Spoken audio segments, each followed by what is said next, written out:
everyone, Carlos here. So today's video is not going to be about Sysmon. In fact, I'm going to focus on something that probably I should have focused at the beginning, which is how do you create a list of different tactic techniques that you may want to cover, where Sysmon can be a player in covering those techniques and tactics as part of your defensive planning. Now, this is something that I've actually discussed internally inside of TrustedSec, specifically with Andrew Schwartz from our Purple team, as he conducts all of those exercises and he helps customers actually go through this entire process himself, depending on the level of maturity of the customer. Initial customers, we do provide a list. More advanced ones, we try to identify some of the threats and help them there. Now, also, this is another exercise that we go through when we're doing threat hunting, which is something that I've also discussed with Justin Vicario from our incident response team. He actually runs our trainings that we provide customers, in addition to all of our threat hunting exercises for our customers. Now, the way that I like approaching this is that I initially go directly as to who is attacking me. Then I go as to who is attacking my competitors. Then I go who's attacking my market. What are the tools, actors? What are the different campaigns? And then I go over what is happening out there in terms of the news of new vulnerabilities. In addition to that, new tools that may have surfaced or attack campaigns that may be happening, like the one that happened with Exchange, where mass scanning was happening and everybody was getting hacked. So I like going through that process, building everything out. And the way that I do it is I map it to MITRE. By mapping it to MITRE, it allows me to have a single source of reference for all of this. Plus, MITRE provides me information about data sources that I can actually use, both in Linux and Windows, in addition to other references. And when I provide that information to a customer, giving them that frame of reference of using MITRE attack techniques and tactics, is very useful for them also. So initially, the way I start is just direct who's attacking me. And this is not only actors out there attacking me. I can also look at my incidents that may have happened, who has breached. I can look at incidents that may have happened for my own environment. I can look at pen test reports that have happened with third parties. I can look also for red team engagements that I've been part of, even purple team engagements where they have identified some type of problem in my environment. In addition to that, I also look at vulnerability assessments. And you may ask, hey, Carlos, why does a vulnerability assessment, what does it play here? The thing is that vulnerabilities, when they get exploited, we are going to be able to gather, just by examining what type of vulnerability it is against what software, we can know if it is remote code execution, injection, if it is information leak. We may deduce some of the different data sources that an actual exploitation of that vulnerability may bring, and we can write actual detections for that vulnerability being abused. Many times what you're going to see is that we have not been able to patch because of the size of our infrastructure or for even internal political reasons. Now, in addition to that, we may have just decided, hey, this vulnerability is one that we're going to accept, and we're just going to write mitigations and having detections for that vulnerability in the case that the mitigations don't work. Seen it happen, Oracle. One of the things that you're going to actually see is that having that redundancy in your detections to have coverage for that may pay very well. Now, then I go via association. Who are my partners? Who are my competitors? Is there any news out there that they've been hacked? Is there any news about their markets in the case of partners, that somebody's attacking that specific market sector or that specific type of company in that country that is providing me something? Very useful in the case of supply chain attacks. So like checking those. Now, where am I going to get this information? It's going to be any incident that has been reported.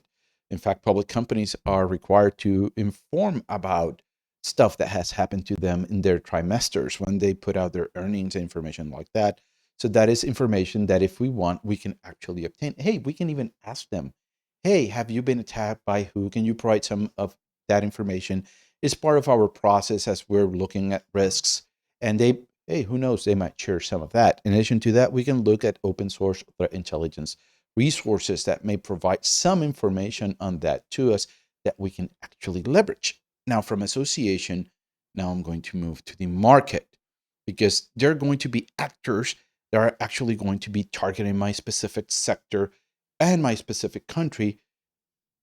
So we can get that information pretty easily out there from reports from even the news, like risky.biz. They do have a very nice coverage. I really like them.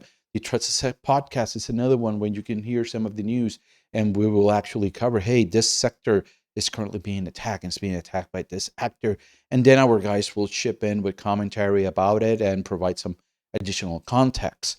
Now, in addition to that, I'm going to look at the incidents, I'm going to look at threat intelligence reports, and I'm going to gather what are the actors and what are the tools. Now I'm building this initial list. I'm going to be assigning a score. Typically, the way I like doing it myself is I assign a score of 100 for direct, 75 for association, 50 for the market, and then I do a 25 score in the attack navigator for anything that is happening out there. Now, I may change that score. Now, when we go with trending, and this is where one of those cases where I'm going to have to analyze how can I change that? Is trending news? What are vulnerabilities that have surfaced? Are they being exploited? Is this vulnerability a very big one? So this is one of those areas where I'm actually going to assign a higher score value. And this is going to be very important for me. In addition to that, I'm going to look for attack campaigns. As I mentioned, the one that happened against Exchange. In addition to that, I'm going to look at tool release. Now, once I have all of this information, what I'm going to do is I'm going to populate this inside of the MITRE ATT&CK Navigator. Here you can see an example where I have actually created a tab for each one of them. And you're going like, hey, Carlos, dealing with the attack navigator, going to each one of these guys, going over here into the layer and assigning a name for each one of the layers. Cool. But then I have to select each one of the different ones. And then I got to assign a score. For example, if I select one of the ones that are already here, you can see that the score that I set for that one is 100. That is very tedious to do it in this interface. Well, one of the things that you can actually do is that you can just create a CSV file where you can put all of the different IDs. You can put a comment, you can set a score, and then you can use a new function that I sent over to PSGumshoe, which actually allows you to turn this into a attack navigator.json file that you can import over and leverage that file in your environment. And it's very easy. Once you have that CSV file, you just go import module PSGumshoe. Then what you do is import CSV. And then in this case, it's lockbit, the one I'm using for this example. So I have lockbit3.csv with all of those IDs that you see there that I got from CISA and other threat intel sources. And I pipe that into new navigator JSON. Then I give it a path. And also I give it a name that will output that JSON file for me. And then the only thing I get to do is when I go over here and I'm creating a new layer, is I can just open existing layer and I can upload my file to it. Now, in this case, what I'm going to do now that I have direct, market, trending, association, and I've mapped all of that information inside of there, I'm going to create a layer from other layers. And the way that I do this is that I select my domain, in this case, Enterprise Attack 13 at the moment of this video, and then the score is going to be both A, B, C, and D added together. So I have their score expression, A, B, C, and D. And when I do, and I hit create, one of the things that you're going to see is now that I have all of them mapped and it's color coded for me. Now, if I look at the coloring over here, one of the things that you're going to see is that the highest score is going to be green, middle score is going to be actually yellow, and more reddish means lower score. And as you can see here, one of them is network service. That's a very high score, modification of registry, Windows management instrumentation. We have abuse of native API. So this is very useful information. Now you may be going like, hey, Carlos, using this, it may not be that easy. How can I make this simpler for me? As always, I like PowerShell. So let's go over and do some PowerShell to be able to leverage this information. So what I'm going to do is I'm going to download this information as a JSON file. Download here, layer operations.json. So let's just go over here into my downloads folder and let me rename this one to something simpler so I can reference it. I'm going to call this consolidated.json. I'm going to go here again to PowerShell. I'm going to clear my screen. I'm going to do convert from JSON, input object, and then I need the content of that JSON file. So I'm going to do get content. I want the raw content for it. And this is in my downloads folder, consolidated JSON. I'm going to close there my parentheses. As you can see, it turned everything into a nice object for me. One of them is going to be the techniques. So let's save this into a variable. I'm going to call this techniques. Save that there. I do techniques. I select the techniques here. And when I look at them, I can see that I have each one of the MITRE techniques and a score. So those are the only two pieces of information that I want right now. If I probably had comments, I could have added those there in my CSV file, and I can also bring those over. In this case, I didn't place any comments outside of the one for association. So right now I'm just going to do a select. And then I want the technique ID and I want the score. And I'm going to sort this by score, and I want it descending. And all of a sudden now I have my list from the top one to the lowest one. And I can send actually this to a CSV file if I wanted to.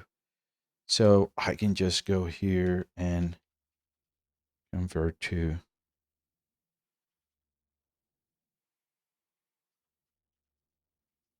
CSV. And here you can see it did an output of all of the information as a CSV file. I can just pipe this into a CSV file, and then I can just add more information here. Now, one of the things that we need to keep in mind is that this is not the end. I need to do a bit more extra legwork here. I need to actually check, hey, for this specific group inside of my organization, and everything's going to depend about business purpose. You look at what are the critical things in the business. You look at their exposure, and then you decide, okay, should I add a different score to this? Should I add a higher one? In addition to that, you need to actually look at the coverage from your EDR products and other products that you may have. And you may just say like, hey, we have full coverage in this one. We don't need to worry and add a secondary or tertiary coverage using Sysmon. And you may just don't do that one. In others, you may go like, hey, I have primary coverage with this EDR product or this other product. I want to add secondary here with Sysmon, but I want to lower that score because it's not a priority. Then you're going to find others where you go like, oh, we don't have coverage for this. This one, we're actually going to leverage Sysmon to provide coverage if Sysmon covers one of those data sources. If not, we're actually just going to just find an audit or any other resource that may provide us coverage there.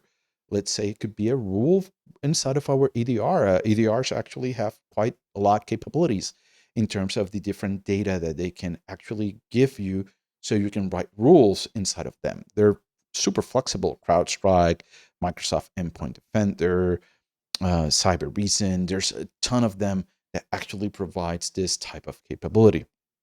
Now, as you can see, it's not a clear-cut answer. It's not a clear-cut path. It's going to depend on your environment, your level of risk, level of skills, how much time do you want to invest, and what resources you have available to you to do this type of task. This is why many times when I'm referring to Sysmon, I'm actually saying, hey, Sysmon is not for a not highly mature company. If you're starting out with Sysmon configurations like the one from Sysmon Security, which is awesome, great comments. It's one of the best resources to learn about Sysmon because you can go through all of that documentation that she has placed as comments. There's the Sysmon community guide where you can get some reference there. There's Olaf's Sysmon Modular, which I've covered greatly in this series. You can actually use that to get a bit better handle on an initial configuration that you can use, and then you can grow. But as your capabilities in your organization grow and the level of resources that you have available in your organization grow, this is one exercise that I highly, highly, highly recommend that you go through. And I think using MITRE will allow you to kind of like get the best value from it, because all of a sudden now you have an ID for a type of attack. You're able to look at the impact. You have reference information, data sources that you can use. You have this framework that you can actually use and relate to that type of attack. So you're better prepared on how you can tackle it. Well, I hope that you guys found the information useful. And as always, remember to like and subscribe, and I'll see you on the next video.